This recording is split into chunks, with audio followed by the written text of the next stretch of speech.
Hey guys, Meredith Gorman here with Leigh Steinberg of Steinberg Sports and Entertainment. Leigh, thank you so much for taking the time to talk with me today. I know it is quite a busy time over there for you guys. Absolutely. Every year, my favorite event is the NFL draft, and it's the one thing in sports that's still actually happening. I know, seriously. Well, first of all, speaking of the NFL draft, you represent Tua Tagovailoa. He just held his pro day with Trent Dilfer last week. How do you think that went, and what's your opinion on people raising questions about Tua's health ahead of the draft? I think it's fair for teams to use whatever system of analysis that they want to. But the two doctors that have most recently looked at Tua, the team doctor from Alabama and the doctor who worked on him in Houston, have both given him a clean bill of health. And teams have the teams that are really interested have their most recent physicals, so they've got all the different information that they really need. And I think he's going to be ready for training camp, ready for the first year, and have a healthy career.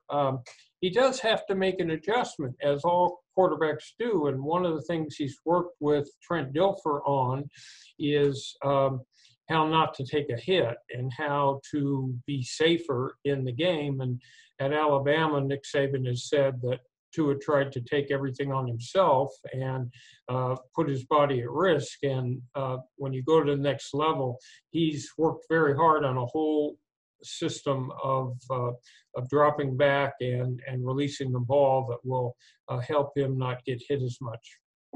Right, and you mentioned Alabama. Looking at Tua's production there, specifically, the offense in particular, how did it change there when Tua took over? What makes his skill set different than Jalen Hurts? Well, I think they went to a pro set. Of course, they had amazing receivers, two of which will probably go in the first round. And but they went to a pro set, and he set accuracy records with 199 point quarterback rating and through 81 touchdown passes and just a few interceptions.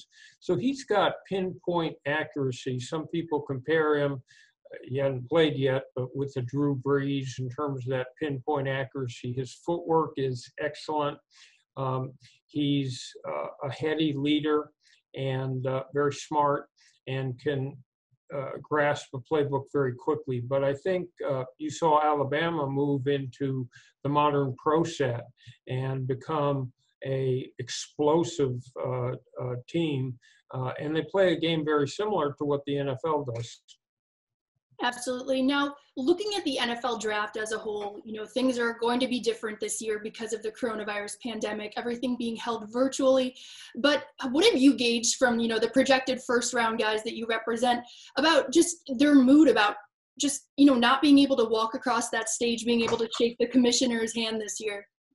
Well, I would tell you that, for example, in 2016, Paxton Lynch was a first-round draft pick, and instead of going to the draft, he wanted to include all of his friends from birth, really, and his pastor and his high school coach. So he stayed in Deltona, Florida, and had a great party.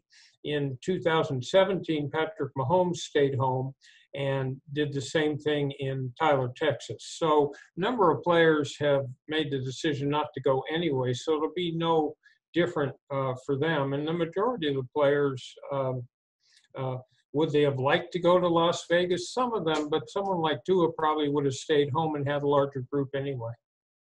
Sure. Now, switching gears to New England quickly, covering the Patriots here, you represent new Patriots fullback Danny Vitale. What does he bring to a team? What can Patriots fans expect to see him here? They love their fullbacks. Well, it's incredible. First of all, he's a great athlete, and he can block like nobody's business, but he's also a very good receiver. And so he's going to be part of whatever passing game that they have, but also he's a hellacious blocker.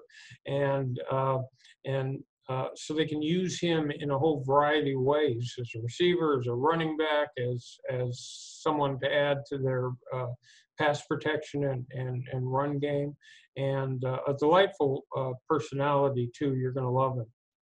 Can't wait. Well, thank you so much for your time, Leigh. Stay healthy and good luck with the draft. Same with you, and we'll get through this and move to happier days, Meredith.